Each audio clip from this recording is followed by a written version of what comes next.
부촌의 고급 저택 앞에 시꺼먼 연기를 뿜는 고물 트럭이 멈춰 섰습니다. 덜컹거리는 소리, 터져나오는 역화음. 마치 재앙이 다가온 듯 동네가 술렁였지요. 그리고 그 문이 열렸습니다. 그곳에서 내린 건 29의 가난한 청년. 기름때 묻은 작업화, 해진 셔츠, 손에는 초라한 국화꽃다발 하나. 그는 아무렇지 않게 대한민국 상류층의 심장부로 걸어 들어가고 있었습니다. 문제는 그 집이 단순한 집이 아니라는 겁니다. 수십억 자산을 가진 대학 교수, 체면과 명예로 살아온 아버지의 대저택. 그는 오늘 평생의 자존심이 걸린 자리에 사위 후보를 맞이하려 하고 있었습니다. 그의 눈앞에 나타난 건 의사도 변호사도 아닌 단지 차를 고치며 동생들을 먹여 살리는 서민 청년이었습니다. 그 순간 이웃들의 시선은 잔인했습니다. 사윗감이라고? 저런 게? 주부들은 커튼 뒤에서 수군거렸고 학생들은 비웃음을 터뜨렸습니다. 심지어 강아지조차 짖어대며 긴장감을 더했습니다. 곧 현관의 초인종이 울렸습니다. 딩동. 순간 집안 공기가 얼어붙었습니다. 이건 단순한 첫인사가 아닙니다. 이건 체면과 사랑, 가난과 부, 자존심과 오만이 정면으로 맞부딪히는 전쟁의 시작이었습니다. 여러분이라면 동네의 웃음거리가 된 이 청년을 사위로 받아들일 수 있겠습니까? 아니면 체면을 위해 무자비하게 내쫓으시겠습니까? 이야기를 시작하기 전에 좋아요와 구독 버튼을 가볍게 눌러주시면 더 많은 영상을 제작하는데 큰 힘이 됩니다. 지금 어디에서 이 영상을 시청하고 계신가요? 아래 댓글에 나눠주세요. 제 이름은 한지훈이라고 합니다. 29살 부모님 없이 어린 동생 둘을 책임지며 살아가고 있습니다. 낮에는 정비소에서 기름 묻은 손으로 차를 고치고 밤에는 중고 부품을 팔면서 하루하루를 버팁니다. 가진 것은 많지 않지만 그래도 웃음을 잃지 않으려고 애쓰며 살아왔습니다. 그리고 오늘 제 인생에서 가장 중요한 날을 맞이했습니다. 제가 사랑하는 사람의 부모님께 처음 인사를 드리러 가는 날이니까요. 늦은 오후 햇살은 부드럽게 저물고 있었습니다. 금빛 햇살이 최 씨 집, 아니 은영이네 집의 비싼 실크 커튼 사이로 스며들고 있었지요. 그 집은 마치 잡지 속에서 튀어나온 듯 고급스러웠습니다. 반짝이는 마루, 정갈하게 정리된 정원, 그리고 은은하게 퍼지는 꽃향기. 집 앞마당에 들어서기 전부터 저 같은 사람은 잘 어울리지 않는 곳이라는 생각이 들었습니다. 집 안에서는 분주한 발걸음 소리가 오가고 있었습니다.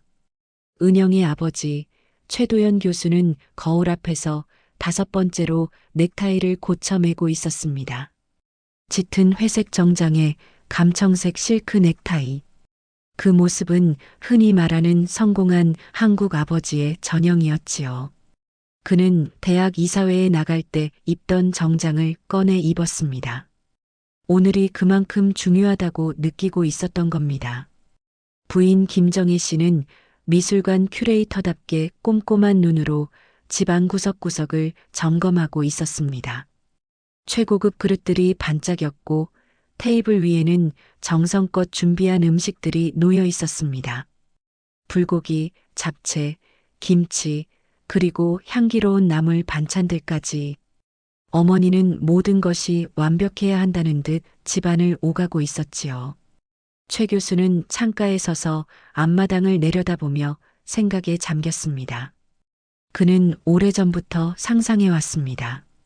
반듯한 고급 승용차에서 내리는 젊은 전문직, 성공과 야망이 느껴지는 사윗감을. 누가 보아도 체면이 서는 인물 말입니다. 그때였습니다. 고요한 부촌의 거리를 찢는 듯한 소리가 들려왔습니다. 끙끙 콜록 푸르르 죽어가는 짐승의 마지막 숨소리처럼 들리는 소리였지요. 동네의 평화로운 풍경과는 전혀 어울리지 않았습니다. 최 교수의 눈이 점점 커졌습니다. 저 멀리서 낡은 트럭 한 대가 천천히 언덕을 올라오고 있었기 때문입니다. 하얀색 페인트는 군데군데 벗겨지고 녹은 이곳저곳에 퍼져 있었습니다. 엔진은 2번이나 역할을 일으켰고 검은 연기가 작은 구름처럼 도로 위에 퍼졌습니다. 옆집 방 여사가 포메라니안을 끌고 산책하다가 깜짝 놀라 멈춰섰습니다. 강아지는 컹컹 짖어댔고 그녀의 눈은 낯선 광경을 흥미롭다는 듯 쫓고 있었습니다. 트럭은 마침내 최 교수의 집 앞에서 덜컹거리며 멈췄습니다. 삐걱대는 브레이크 소리, 바퀴가 연석에 긁히는 소리. 그 순간 마치 시간마저 멈춘 듯 정적이 흘렀습니다. 이웃들은 슬며시 커튼을 젖히고 밖을 내다보았습니다. 마을의 평화롭던 저녁이 깨진 것이지요. 운전석 문이 열리며 제가 내렸습니다. 낡고 기름때 묻은 작업화를 신고 몇 번이고 다린 흔적이 남아있지만 오래된 셔츠를 입은 모습. 저 스스로는 최선을 다해 준비한 옷이었지만 이곳의 화려한 환경 속에서는 너무도 작고 초라해 보였습니다. 제 손에는 작은 꽃다발이 들려 있었습니다. 시장에서 어렵게 고른 국화꽃이었지요. 포장지는 조금 구겨졌지만 꽃만큼은 정성스럽게 골랐습니다. 돈은 많지 않았지만 제 마음만큼은 담고 싶었습니다. 주변 사람들의 시선이 느껴졌습니다. 이웃집 아저씨가 신문을 내리고 안경 너머로 제 모습을 훑어보았습니다. 학원에서 돌아오던 여학생들은 속삭이며 웃음을 터뜨렸습니다. 박 여사는 강아지의 목줄을 붙잡고 눈길을 떼지 못했습니다. 모두가 말하지 않아도 알 수 있는 표정이었습니다. 왜 저런 사람이 이 동네에 들어왔지? 하는 의문과 놀라움이었습니다. 저는 잠시 숨을 고른 뒤 현관문을 향해 걸음을 옮겼습니다. 반들거리는 고급 승용차들이 제 옆에 줄지어 서 있었고 그 차창에 비친 제 모습은 너무나 왜소해 보였습니다. 마치 잘못 들어온 영화 속 장면 같았지요. 하지만 제 어깨에는 단단한 무게가 실려 있었습니다. 부모님 없이 동생 둘을 키우며 살아온 지난 10년. 새벽같이 일어나 밤늦게까지 일하며 등록금과 병원비 때문에 한숨 쉬던 날들. 그래도 버텨야 했던, 그리고 버텨온 시간들이 제 뒷모습에 그대로 담겨 있었습니다. 집안에서 최 교수는 그 모습을 보고 관자놀이를 움켜쥐었습니다. 이게 무슨 꼴이람 속으로 중얼거리며 이웃들의 시선을 의식했습니다. 창밖의 풍경은 그에게는 마치 재난처럼 느껴졌습니다. 하지만 같은 풍경을 지켜보던 아내 김정희는 조금 달랐습니다. 그녀는 젊은 남자가 등을 곧게 펴고 걸어오는 모습을 눈여겨보았습니다. 분명 불편한 상황이었지만 그는 결코 고개를 숙이지 않았습니다.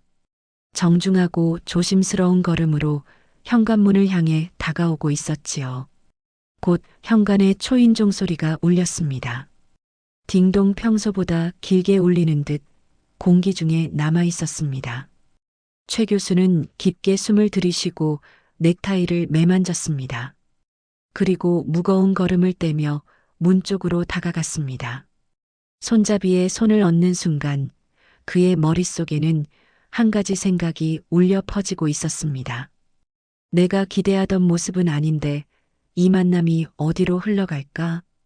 그리고 바로 그 순간 두 세계가 정면으로 마주하게 되었습니다. 늦은 오후의 잔향이 아직 거실에 남아 있었지만 식탁 위에는 이미 저녁의 긴장감이 고스란히 내려앉아 있었어요. 크리스털 샹들리에가 반짝이며 뿜어내는 빛이 마호가니 테이블 위에서 부서지고 있었는데 그 빛이 마치 보이지 않는 경계선을 그려놓은 듯했죠. 한쪽에는 부와 명예를 상징하는 집안의 주인 최도연 교수가 앉아 있었고 맞은편에는 생활의 무게를 온몸에 안고 살아온 젊은 남자 한지훈이 앉아 있었어요. 서로의 세상이 너무 달라서 그 테이블은 단순한 가구가 아니라 두 세대와 두 세계를 갈라놓는 거대한 벽처럼 느껴졌습니다. 정식 인사는 그리 오래가지 않았습니다. 도연 교수는 머릿속으로 시간을 재며 상대를 관찰하고 있었고, 지우는 최선을 다해 겸손하고 단정하게 행동하려 애썼죠. 그의 손은 무릎 위에서 조심스럽게 모아져 있었는데, 아무리 씻어도 지워지지 않는 굳은 살과 때가 여전히 남아 있었어요. 고급스러운 집안 분위기 속에서 그 손은 어쩐지 너무나 이질적으로 보였지만, 동시에 그 손에 묻어있는 세월과 노력은 그 누구도 흉내낼 수 없는 무게감을 담고 있었습니다. 식탁 위에 놓인 식기들은 지훈의 세상에서는 쉽게 볼 수 없는 것들이었어요. 반짝이는 은빛 포크와 나이프, 별빛처럼 빛나는 와인잔, 복잡하게 접힌 냅킨 하나까지도 그에겐 낯설고 조심스러운 존재였죠. 그는 혹여나 실수로라도 그것들을 망가뜨리거나 떨어뜨릴까 두려워 눈길조차 쉽게 주지 못했습니다. 정희 여사는 억지로라도 분위기를 살리기 위해 끊임없이 대화를 이어갔습니다. 날씨 이야기, 최근 미술관에서 본 전시회 이야기, 그리고 딸 은영이의 어린 시절 추억들까지 꺼내며 공기를 메우려 애썼죠. 하지만 그녀의 목소리에는 미묘한 떨림이 섞여 있었고, 그 떨림은 식탁에 앉은 모두가 감지할 수 있었습니다. 은영이는 속으로 애가 타고 있었습니다. 이 자리를 얼마나 오랫동안 꿈꿔왔던가요? 아버지와 어머니 앞에서 지훈을 당당히 소개하고 서로 따뜻하게 웃으며 대화를 나누는 장면을 수없이 상상했는데, 지금 눈앞에 펼쳐진 현실은 그 상상과는 너무나 달랐습니다. 아버지의 표정은 갈수록 굳어져 갔고, 엄마는 억지 미소를 지으며 분위기를 붙들고 있었죠. 대화가 자연스럽게 지훈의 직업 이야기에 닿았을 때 방 안의 온도가 확 내려간 듯한 기분이 들었습니다. 지훈은 숨을 고르고 차분히 이야기했어요. 10년 동안 몸담아온 농기계 수리점에서의 삶을, 그 속에서 느낀 보람과 책임을, 그는 농부들이 추수철에 자신에게 의지하는 순간들, 밤을 새워 고친 기계가 다시 돌아갈 때의 안도감, 그리고 동료들과 함께 쌓아온 작은 공동체의 끈끈함을 소박하지만 자부심 가득한 어조로 전했죠. 그러나 도연 교수의 마음은 갈수록 멀어지고 있었습니다. 그의 기대 속에 있던 사위는 국제학회에 이름을 올리고 대기업 연구소에 근무하며 명문가 출신으로 가문의 지위를 높여줄 사람이었죠. 그런데 지금 그의 앞에 앉은 남자는 기름 냄새가 몸에 배어 있고 손에는 굳은 살이 가득하며 하루하루 버티듯 살아온 흔적이 가득한 사람이었습니다. 결정적인 순간은 지훈이 동생들 이야기를 꺼냈을 때 찾아왔습니다. 부모를 잃고 어린 동생들을 책임져 온 지난 세월, 학비와 생활비를 감당하기 위해 포기해야 했던 꿈들, 그리고 무엇보다 동생들의 미래를 위해 자신이 어떤 선택을 내려왔는지를 담담히 말했죠. 그것은 누구에게나 감동적인 이야기일 수 있었지만 도연 교수에게는 전혀 다른 의미로 다가왔습니다. 그는 그것을 책임감이라기보다 사회적으로 미흡한 배경이라 해석해버렸거든요. 교수의 젓가락이 천천히 내려놓여졌습니다. 그 작은 소리가 방 안의 공기를 갈랐습니다. 그는 마치 강의실에서 학생들에게 말하듯 무겁고 단호한 어조로 가문의 전통을 이야기했습니다. 몇 세대에 걸쳐 쌓아 올린 명성, 사회적 지위, 그리고 그것을 이어가기 위한 전략적 선택의 중요성을. 그의 말은 정중했지만 그 안에 담긴 메시지는 분명했습니다. 너는 우리 집안에 어울리지 않는다. 지우는 조용히 듣고 있었습니다. 억울함을 토로하지도 않았고 화를 내지도 않았습니다. 그저 고개를 끄덕이며 예의를 지켰습니다. 그는 이미 오래전부터 세상은 공정하지 않다는 걸, 그리고 힘 있는 사람 앞에서는 침묵조차 하나의 생존 방식이 된다는 걸 알고 있었으니까요. 하지만 은영이의 마음은 찢어지고 있었습니다. 그녀는 아버지의 말을 들으면서도 지훈이 보여준 수많은 순간들을 떠올렸습니다. 힘든 하루 끝에 건네던 따뜻한 커피, 자신이 울 때, 아무 말 없이 곁에 있어주던 위로, 생일날 작은 케이크에 꽂힌 촛불을 함께 불어주던 소박한 행복들. 그 순간들이야말로 진짜 사랑의 증거였고, 아버지가 말하는 어떤 조건보다도 값진 것들이었는데 말이에요. 식탁 위에 놓인 값비싼 음식들이 갑자기 의미를 잃어버린 것처럼 보였습니다. 반짝이던 샹들리에조차 차갑게만 느껴졌습니다. 오히려 낡은 작업복 차림으로 동생들을 돌보던 지훈의 모습, 기계 밑에서 기름에 찌든 손으로도 웃음을 잃지 않던 그의 모습이 은영이 마음속에서 더 선명하게 빛나고 있었죠. 그날 저녁은 그렇게 점점 피할 수 없는 결말을 향해 흘러가고 있었습니다. 정중한 말들 뒤에 숨겨진 차가운 거절, 그리고 서로 다른 세계가 만들어내는 깊은 간극. 은영이는 그 간극을 바라보며 속으로 묻고 있었습니다. 정말로 사랑이란 이토록 다른 세상이 만나도 끝까지 버텨낼 수 있는 걸까? 소식은 이미 마을 구석구석으로 번져나가고 있었습니다. 마치 바람 한 줄기만 불어도 온 들판이 타들어가는 마른 풀밭처럼 사람들 사이에 빠르게 퍼져나갔지요. 어느새 조용한 대화와 눈짓 하나에도 온 동네가 술렁이고 있었습니다. 누구는 직접 본 것도 아니면서 마치 현장에 있었던 듯 소문을 보탰고 또 다른 누군가는 그 이야기를 그대로 믿어버렸습니다. 그 악명 높은 저녁 식사가 있고 사흘째 되는 목요일 아침, 마을의 우체부조차도 그 소식을 알고 있었습니다. 그는 낡은 자전거를 타고 농가와 가게들을 돌며 편지를 전했는데 사람들은 그에게 우편물을 건네받는 것보다 먼저 그 소문을 확인하고 싶어 했습니다. 가게 앞에서 잠시 멈출 때마다 그는 자신도 모르게 새로운 질문을 쏟아내는 사람들에게 둘러싸이곤 했습니다. 마을 중심가에 자리한 박여산의 구멍가게는 그날 아침도 여느 때와 다르지 않게 문을 열었습니다. 오래된 형광등은 윙윙거리며 불안한 빛을 내고 있었고 리놀륨 바닥에는 세월이 만든 발자국들이 겹겹이 남아 있었습니다.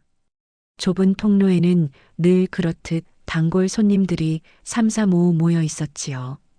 그들의 눈빛은 마치 먹이를 노리는 새처럼 날카롭고 호기심으로 가득 차 있었습니다.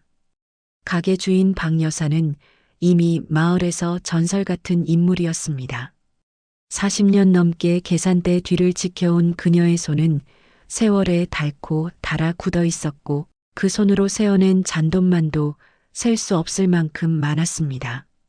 무엇보다 그녀는 지난 수십 년간 마을에서 일어난 크고 작은 사건들을 누구보다 먼저 알고 또 누구보다 자세히 기억하는 사람이었습니다. 그래서 사람들은 그녀의 한마디를 기다리고 있었습니다. 손님들 사이의 대화는 늘 같은 방식으로 시작되었습니다. 누군가 우유 한 통을 들거나 쌀포대를 집어들며 뜸을 들이다가 마치 중요한 비밀이라도 풀어놓듯 지훈이가 도대체 무슨 생각으로 그랬을까 하는 말로 운을 띄우는 겁니다. 그러면 그때부터는 각자 나름의 해석을 내놓습니다.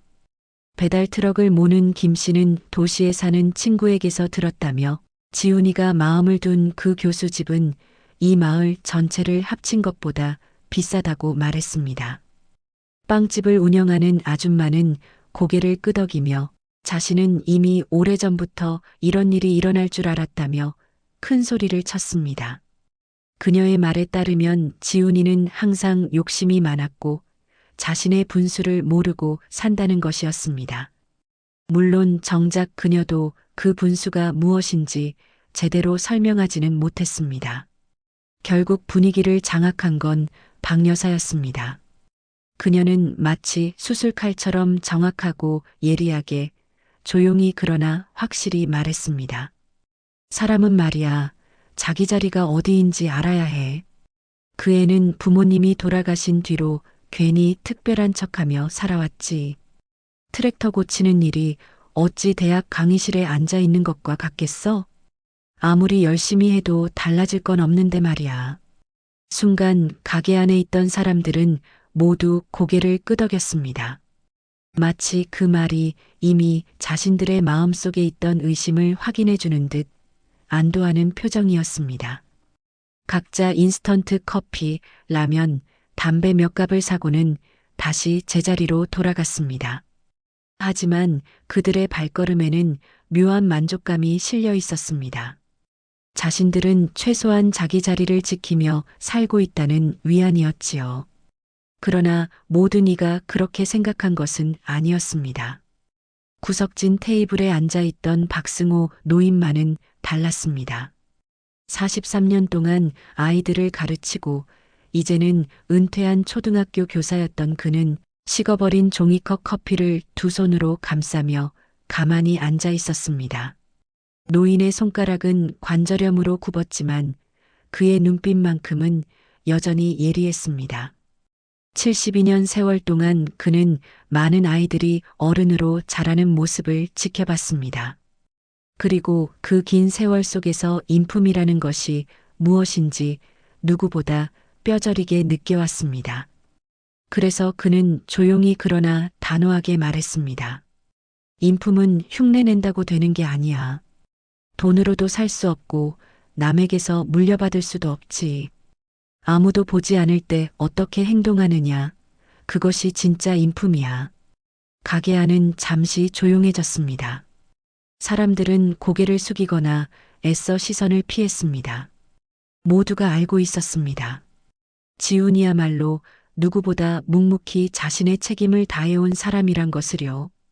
가을철이면 고장난 탈곡기를 살려내고 여름이면 말라가는 논밭에 물을 대기 위해 펌프를 고쳤습니다. 낡은 트럭의 엔진을 살려 또 한 해를 버티게 한 것도 지훈이었습니다. 마을 사람들은 그 도움을 직접 받았던 이들이었으니 박승호 노인의 말은 그들의 가슴을 파고들 수밖에 없었습니다. 한편 그 시각 도시의 작은 아파트에서는 다른 이야기가 흘러가고 있었습니다. 새벽 6시 반 은영은 거울 앞에 서 있었습니다. 밤새 잠을 이루지 못한 흔적을 가리려 화장을 하고 있었지만 다크서클은 도무지 감춰지지 않았습니다. 립스틱조차도 이제는 하고 싶지 않은 연극의 소품처럼 느껴졌습니다. 하지만 그녀는 매일 아침 자신을 다잡아야 했습니다. 아이들 앞에 서는 순간만큼은 모든 답을 아는 어른이 되어야 했으니까요. 초등학교 교사로서 32명의 아이들은 은영을 믿고 있었고 은영은 그 믿음을 저버릴 수 없었습니다. 그날 오후 미술 수업, 작은 민준이가 집을 그리기 어려워하며 힘들어했을 때 은영은 이렇게 말했습니다. 민준아, 집이 크고 화려한 게 중요한 게 아니야. 그 안에 사랑이 있으면 그게 진짜 아름다운 집이지. 민준이는 고개를 끄덕이며 작은 창문, 베란다의 화분, 그리고 할머니의 정원을 그림 속에 정성껏 그려 넣었습니다. 하지만 은영은 그 모습을 보며 마음속 깊은 곳에서 위선의 무게를 느끼고 있었습니다. 자신은 아버지가 지훈을 무시하는 자리에 침묵했으면서 어떻게 아이에게 사랑의 가치를 말할 수 있단 말입니까? 그녀의 아파트 식탁 위에는 아직 시들지 않은 국화 한 송이가 놓여 있었습니다. 그것은 지훈이 건네준 소박한 꽃다발의 흔적이었고 꽃잎이 하나둘 떨어질 때마다 은영의 마음도 함께 무너져 내리고 있었습니다. 이와 동시에 지훈의 집에서도 변화가 감지되고 있었습니다. 동생 수미는 오빠의 침묵이 예전과는 다르다는 걸 직감했습니다. 도윤은 어린 나이에도 오빠가 무언가 숨기고 있다는 사실을 눈치채고 있었습니다. 그들의 작은 집 거실에 가득한 정적은 말하지 않아도 모두가 알 수 있는 진실을 드러내고 있었습니다. 새벽 3시 17분. 불 꺼진 아파트 안 어둠을 가르는 건 은영의 휴대폰 화면뿐이었습니다.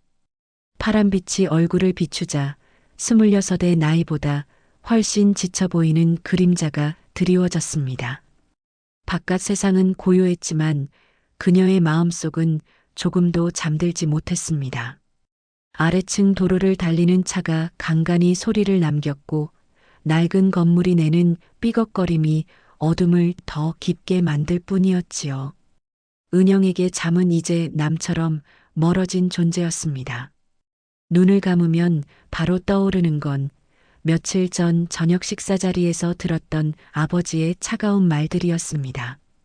무심히 던져진 말들이 밤마다 메아리처럼 되살아나 그녀를 괴롭혔습니다. 그 자리의 공기, 식탁 위의 차가운 침묵, 누군가의 웃음 뒤에 숨어있던 멸시 그것들이 매번 꿈처럼 반복되었습니다. 그날 밤 은영은 더 이상 잠과 싸우지 않기로 했습니다. 항복하는 대신 휴대폰을 손에 쥐고 사진첩을 열어 올려다보았습니다. 스쳐 지나간 학교 행사 사진, 가족 모임 사진들을 넘기다 결국 추억이라는 이름이 붙은 앨범을 눌렀습니다. 거기에는 지난 2년간 그녀가 경험한 가장 진실한 행복이 담겨 있었습니다. 첫 번째 사진 앞에서 손가락이 멈췄습니다. 특별할 것 없는 스냅 사진이었지만 은영의 기억 속에서는 아주 선명했습니다. 회색빛 가을 오후 대학교 도서관 앞에서 찍힌 사진. 값비싼 교재를 한 아름안고 서 있던 그녀의 얼굴에는 울음이 터질 듯한 답답함이 묻어 있었습니다. 그 순간 사진 속에서 나타난 사람 지훈. 낡은 파란 작업복 차림에 흰 실로 이름이 수놓인 작은 명찰, 팔에 걸린 오토바이 헬멧 때문에 헝클어진 머리. 도서관 복도보다는 기름 묻은 작업장이 더 잘 어울릴 것 같은 사람이었습니다. 그러나 그의 눈빛은 달랐습니다. 계산이나 속셈 없이 그저 눈앞의 고통을 진심으로 걱정하는 눈빛. 은영은 특권 속에서 자라며 거의 본 적 없는 얼굴이었습니다. 그날 지우는 책 무더기를 안고 있던 은영과 부딪혀 계단에서 굴러 떨어져 다쳤음에도 먼저 한마디를 했습니다. 괜찮으세요? 그 짧은 말에 담긴 진심에 은영은 처음 본 사람에게 자기 사정을 털어놓고 말았습니다. 그리고 지우는 오히려 부딪힌 은영에게 병원비를 건넸습니다. 두 번째 사진은 전혀 다른 풍경을 보여주고 있었습니다. 다음해 봄, 두 사람이 함께 참여했던 시골 농촌 봉사활동. 다른 학생들이 스펙이라며 마지못해 참여한 그 자리에서 지우는 눈앞의 모든 일에 자신의 삶을 걸듯 몰입했습니다. 사진 속 지우는 낡은 트랙터 옆에 몸을 숙이고 있었습니다. 한국 전쟁 이전에 만들어졌을 법한 기계 속으로 상반신을 깊숙이 넣은 채 다리와 작업화만 드러난 모습. 곁에는 주름진 얼굴의 늙은 농부가 서 있었습니다. 그 농부의 얼굴에 새겨진 주름은 세월이 아니라 삶의 무게 그 자체였습니다. 한참이 지나 트랙터 엔진이 거칠게 기침을 하듯 살아났을 때 마을 사람들은 눈앞에 기적을 본 듯했습니다. 기름때와 흙으로 얼룩진 얼굴의 지우는 땀에 젖은 작업복을 입고도 미소를 지었습니다. 농부는 깊이 고개를 숙여 절을 했습니다. 돈을 바라지 않고 순수한 마음으로 도와준 청년에게 바치는 존경의 표시였습니다. 그날 저녁 봉사단 학생들이 모여 식사를 할 때 많은 이들이 불편한 숙소와 부족한 인터넷을 탓했습니다. 그러나 지우는 조용히 농부들의 이야기에 귀 기울였습니다. 작물 주기, 토양의 성질, 물길의 흐름. 그는 마치 학자가 학문을 탐구하듯 그들의 삶을 배워나갔습니다. 그 모습은 은영의 가슴 깊은 곳에 오래 남았습니다. 세 번째 사진은 그들의 첫 데이트라 할 만한 순간이었습니다. 대학교 근처 오래된 가판대 앞에서 나눠 먹은 떡볶이 2그릇. 지우는 쑥스러운 듯 주머니 속 오토바이 키를 만지작거리며 말했습니다. 멋진 식당은 감당이 안 되어서요. 그러나 은영은 그 소박한 자리에서 어떤 고급 식당에서도 느낄 수 없던 평온을 맛보았습니다. 나란히 앉아 나눈 대화는 어린 시절의 기억부터 삶의 의미까지 흘러갔습니다. 그날 지우는 동생들 이야기를 꺼냈습니다. 수민과 도윤, 그는 마치 부모처럼, 아니, 그보다 더 깊은 애정으로 두 동생을 이야기했습니다. 공부를 잘해 의사가 되고 싶다는 수민, 그림을 좋아해 만화책을 모으는 도윤. 그의 모든 선택은 동생들의 내일을 어떻게 더 나은 길로 이끌 수 있을지에 맞춰져 있었습니다. 은영은 사진첩을 넘기며 깨달았습니다. 두 사람의 사랑은 값비싼 선물이나 화려한 약속이 아니라 함께 보낸 시간과 작은 경험 속에서 자라난 것이었습니다. 시골 축제에서 동생들과 함께 웃던 모습, 도시 외곽 산책길에서 바람에 몸을 맡기며 나눈 대화. 그 모든 순간이 모여 두 사람의 마음을 단단히 엮어주었습니다. 그러나 마지막 사진 앞에서 은영은 오래 머물 수 없었습니다. 불과 2주 전 도윤의 농담에 함께 웃던 셀카, 행복이 자연스럽게 배어있던 사진. 그때만 해도 이 사랑이 어떤 시련이 닥쳐도 꺾이지 않을 거라 믿었습니다. 하지만 지금 새벽 어둠 속에서 그 웃음은 순진함의 증거처럼 보였습니다. 어떻게 그렇게 어리석게도 믿었을까? 세상이 계급의 벽을 무너뜨릴 수 있다고. 가족이 지훈을 있는 그대로 바라봐 줄 거라고. 한편 15마일 떨어진 곳. 오토바이 수리점 위의 작은 아파트에서도 또 다른 새벽이 시작되고 있었습니다. 지훈은 여느 날처럼 부엌에 서 있었습니다. 가스레인지 위 작은 불꽃, 세심한 손길로 밥을 짓고 반찬을 챙기는 일상. 매일 새벽 5시 반에 일어나 씻고 밥솥을 켜고 도시락 3개를 준비하는 일은 이제 몸에 밴 리듬이었습니다. 그 사이 동생 수민이 교복을 입고 방에서 나왔습니다. 어린 나이에 이미 너무 성숙해진 눈빛. 오빠의 어깨 위에 얹힌 무게를 알기에 시키지 않아도 아침 준비를 거들었습니다. 손길은 빠르고 효율적이었습니다. 그리고 불쑥 내뱉은 질문은 오빠의 마음을 깊이 헤아려온 이만이 할 수 있는 말이었습니다. 지우는 밥솥에서 나는 전자음을 들으며 잠시 멈칫했습니다. 그리고 마침내 말했습니다. 사랑은 결과로 재는 게 아니야. 진실함으로 재는 거야. 목소리는 흔들리지 않았지만 숟가락을 쥔 손은 잠시 멈춰 있었습니다. 수미는 그 순간 오빠의 눈에 스친 질문을 읽어버렸습니다. 사랑이 정말 충분하다면 세상은 왜 그렇게 필사적으로 두 사람을 갈라놓으려 하는 걸까? 교실 칠판에는 어제 수학 수업의 흔적들이 희미하게 남아 있었습니다. 은영이 완전히 지우지 못한 분필 자국들이 마치 유령처럼 남아 있어 공식과 숫자가 그녀의 인생 문제를 풀지 못하는 자신을 비웃고 있는 것 같았습니다. 28명의 3학년 아이들 앞에 서서 가족 전통에 관한 읽기 2의 수업을 준비하고 있었지만 목소리에는 어딘지 모르게 공허함이 배어 있었습니다. 그 작은 공허함은 8살짜리 귀에도 충분히 들릴 정도였고 아이들의 시선이 한 올 한 올 그녀의 어깨를 꿰뚫고 지나가는 듯 했습니다. 그때 작은 민서가 손을 조심스레 들었습니다. 밝은 노란 리본으로 묶은 따은 머리, 반짝이는 눈망울, 아직 순수한 의문이 가득한 얼굴이었습니다. 선생님, 왜 이렇게 피곤해 보여요? 또 아침 걸으셨어요?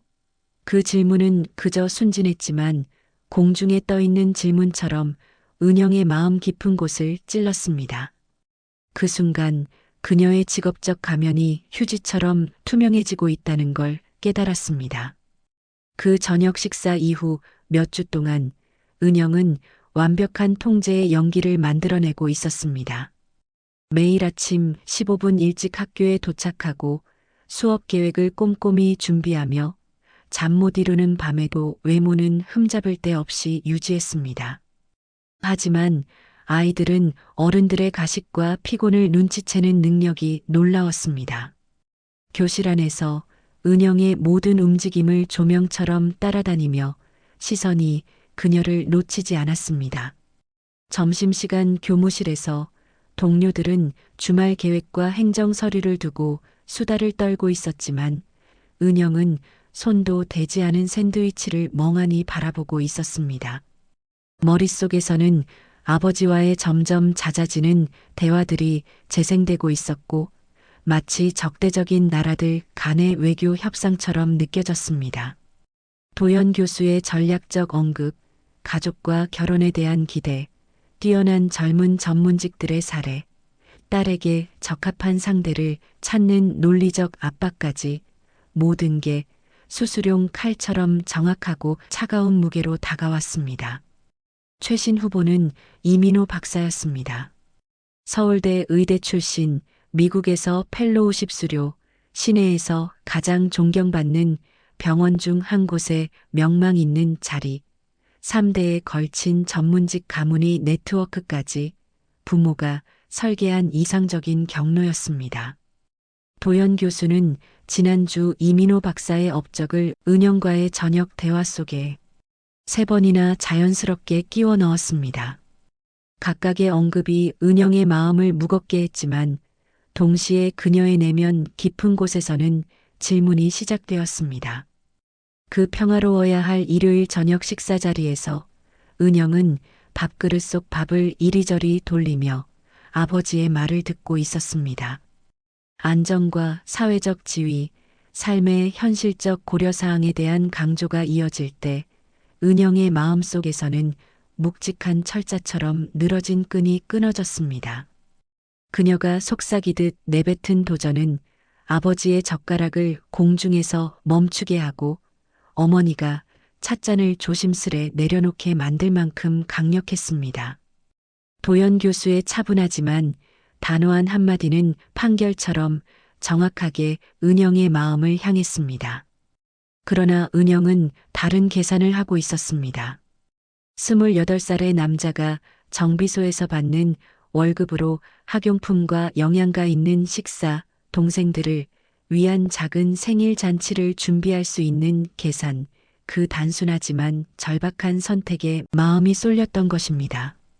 한편 농촌 마을에서는 박승호 노인이 조용히 지훈을 옹호하기 시작했습니다. 그의 작은 균열이 집단적 판단의 벽에 머리카락만큼 가느다란 틈을 내고 있었습니다. 3개월 전 비오는 토요일 아침 지훈이 부서진 현관 계단을 고쳐준 김 여사는 그날의 일을 떠올렸습니다. 돈을 받지 않고 서로 보답을 기대하지 않으며 이웃을 도운 지훈의 말과 행동을 기억하고 있었습니다. 중학교 수학 선생님 조 선생님도 지훈을 기억했습니다. 도윤이를 데리고 와 기초 수학 무료 과외가 필요한 학생들을 위해 시간을 내던 모습, 몇 달 동안 아이들을 가르치며 보여준 참을성, 돈으로 살 수 없는 배려와 헌신이 그 안에 있었습니다. 하지만 모두가 처음 판단을 바꿀 준비가 되어 있는 건 아니었습니다. 정비소 동료들 사이에서는 지훈의 연애와 선택을 조롱하며 자신들의 제한된 세계관 속에서 뒤틀린 쾌감을 느끼는 사람들이 있었습니다. 그들의 농담은 자기 자리를 알아야 한다는 현실적 지혜의 언어로 포장되어 전달되었고 지훈은 그 참을성을 엔진을 고칠 때의 집중력과 같은 방식으로 받아들였습니다. 그러나 그 말들은 집으로 돌아오면 비누와 물로도 씻어낼 수 없는 배기가스처럼 달라붙었습니다. 정비소 위쪽 아파트의 작은 공간에서는 오랜 스트레스가 수민과 도윤에게도 영향을 미치기 시작했습니다. 평소 든든한 안심의 원천이었던 오빠가 식탁에서 부엌 창문을 멍하니 바라보는 버릇을 가지게 되었고 둘은 그 이유를 알 수 없었습니다. 도윤이는 아이만이 가진 직관으로 조심스러운 어른들의 완고거법과 복잡한 사회적 압박을 꿰뚫고 질문했습니다. 오빠가 슬프다면 그 오빠를 행복하게 해주던 예쁜 선생님이 없어진 거라면 해결책도 간단하지 않을까요? 그의 논리는 아름답게 단순했습니다. 하지만 지우는 어린 동생의 질문에 답하기 위해 깊이 고민해야 했습니다. 어른들의 세계가 얼마나 보이지 않는 장벽으로 사람들을 갈라놓는지, 때로는 좋은 사람들이 억지로 멀어져야 하는 상황을 8살에게 어떻게 설명할 수 있을까요? 그 고민 속에서 그는 단순한 해법이 아닌 진실을 찾고자 했습니다. 그날 저녁 수민과 도윤이 잠든 후 지우는 작은 테이블에 앉았습니다. 식탁 겸 공부 책상 겸 가계부 정리용 평범한 흰 종이 한 장만 놓여 있었습니다. 그 종이는 고급 편지지가 아니라 매일의 작업 스케줄과 수리 약속을 적던 노트에서 뜯어낸 평범한 종이었습니다. 하지만 오늘은 그 위에 은영에게 보내는 마음을 담기로 결심한 순간이었습니다. 도윤이의 순진한 질문이 계기가 되었지만 내용은 몇 주간 그의 마음속에서 조용히 형체를 갖추어 왔습니다. 그 편지는 단순한 요청이나 논쟁이 아니었습니다. 오히려 기계 문제를 진단할 때 필요한 솔직함과 정직함으로 자신과 은영 사이의 세계를 연결하거나 때로는 너무 먼 거리 때문에 다리를 놓을 수 없음을 확인시켜줄 말들을 담고 있었습니다. 수많은 견적서와 부품 주문을 적어온 값싼 볼펜을 집어들며 지우는 자신이 쓰려는 말이 모든 걸 바꿀 수도 있고 혹은 아무리 순수한 사랑이라 해도 건너갈 수 없는 거리를 드러낼 수도 있음을 알고 있었습니다. 하나뿐인 탁자 램프의 희미한 불빛 속에서 빈 종이는 그 어느 때보다 빛나고 있었습니다. 아침비가 도연 교수의 대학 연구실 높은 창문을 두드리고 있었습니다.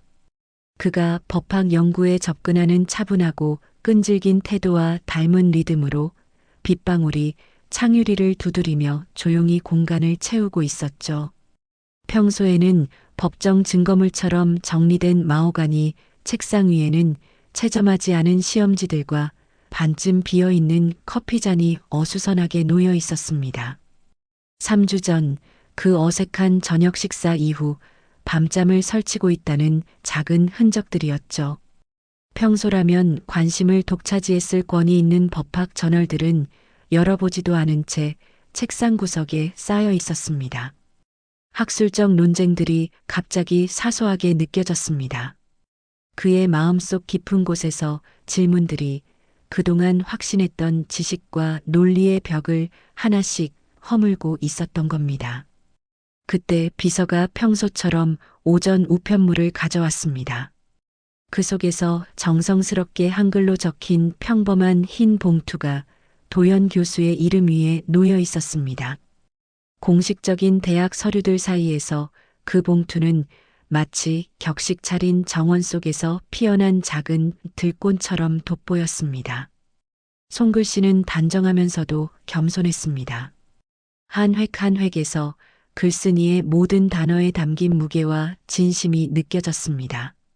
도연 교수는 봉투를 열기 전에 잠시 손을 멈췄습니다. 본능이 경고하고 있었죠.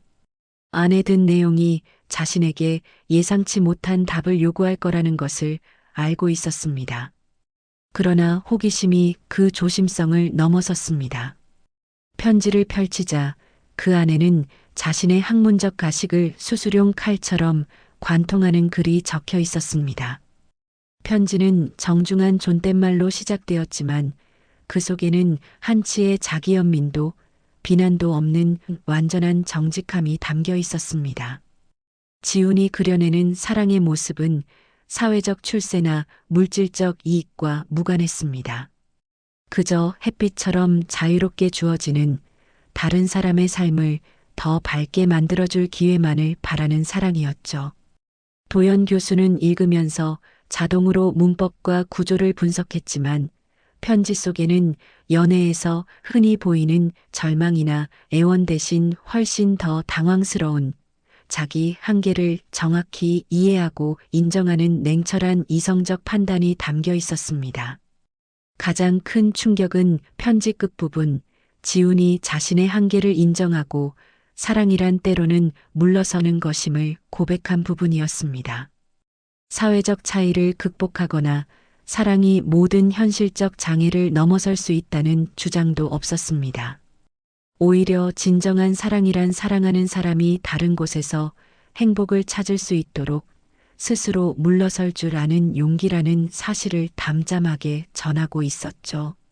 편지를 내려놓았을 때 밖의 빗줄기는 더욱 굵어지고 있었고 대학의 정원은 초록과 회색의 흐릿한 인상파 그림처럼 변해 있었습니다.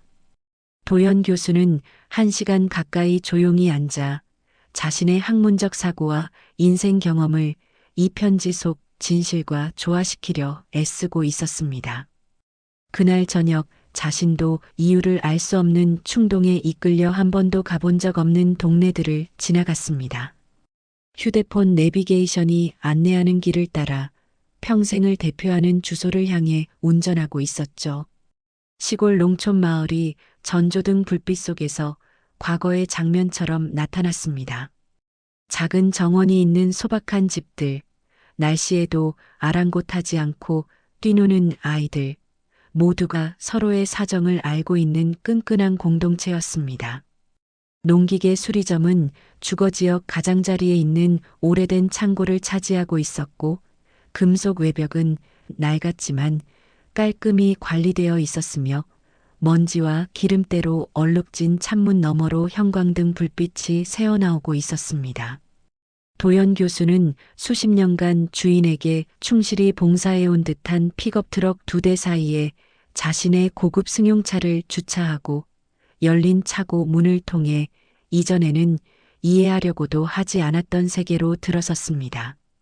그를 맞이한 것은 기계적 교향곡과도 같은 소리였습니다. 공기압 도구의 쉬익 소리, 금속이 부딪히는 쨍그랑 소리, 그리고 숙련된 손놀림 사이로 나오는 낮은 대화 소리, 그 모든 것이 조화롭게 마음을 편안하게 만들었습니다. 지우는 정확히 도연 교수가 예상한 장소에 있었습니다. 1980년대 경제 호황기에 만들어진 거대한 농기계 옆에 쪼그리고 앉아 대부분의 사람들이 구제불능이라 선언할 기계에서 생명을 불어넣고 있었습니다.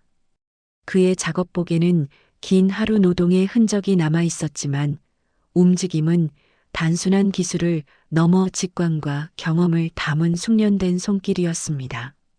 주변 작업자들은 숙련된 장인에게 보이는 것과 같은 존경과 신뢰를 지훈에게 보여주었고 가끔 조용히 질문을 던져도 그는 고개를 들지 않고 정직하게 대답했습니다. 손님과 농부들은 그의 능력에 대한 신뢰와 참을성을 보여주며 그 자리에 모든 사람이 자연스럽게 그의 전문성과 인품을 인정하고 있었습니다. 도연 교수는 지훈이 굴복하지 않던 고집센 부품을 참을성 있게 다루며 마침내 트랙터 엔진이 다시 살아나는 순간을 지켜보았습니다. 기계가 기침하듯 살아나는 소리와 농부의 안도감이 작업장 전체에 퍼졌습니다. 그 순간 도연 교수는 40년간의 학문적 성공이 결코 제공하지 못했던 무언가를 깨달았습니다. 정규 교육과 사회적 지위와 무관한 지혜, 실용적 문제 해결 속에서 빛나는 진정한 존경과 명예를 인정하게 된 것입니다. 도시로 돌아오는 길, 사색 속에 정적이 이어졌고 폭우가 멈춘 후 별들로 가득한 하늘이 모습을 드러냈습니다. 집에 도착했을 때 도연 교수는 성인이 된 이후 가장 어려운 진실을 받아들여야 한다는 결정을 내렸습니다. 사람의 가치는 학위나 직함, 사회적 위치가 아니라 행동과 마음에서 비롯된다는 진실이었습니다. 다음 날 아침 은영이는 부엌에서 아버지를 발견했습니다. 한 번도 본 적 없는 표정, 겸손함과 결연함이 뒤섞인 표정이었죠. 아버지는 간단히 중요한 곳에 함께 가야 한다는 말만 남겼습니다. 수리점으로 향하는 차 안, 엔진의 부드러운 웅웅거림과 좌회전, 우회전 지시만 들려오는 조용한 드라이브 속에서 은영이는 아버지의 단호함에서 어떤 결심을 느낄 수 있었습니다. 수리점에 도착했을 때 지훈이 건물에서 나오는 모습은 슬로 모션처럼 느껴졌습니다. 작업복과 기름때 묻은 손, 그리고 실용적 문제 해결과 정직한 노동의 세계 속에서 완전히 몰입한 모습이었습니다. 그의 눈에는 혼란과 호기심이 뒤섞여 있었지만 예상치 못한 손님을 받아들이는 태도는 신중하면서도 열린 마음이 느껴졌습니다. 그날 일어난 일은 마을 사람들 사이에서 오래 기억될 사건이 되었습니다.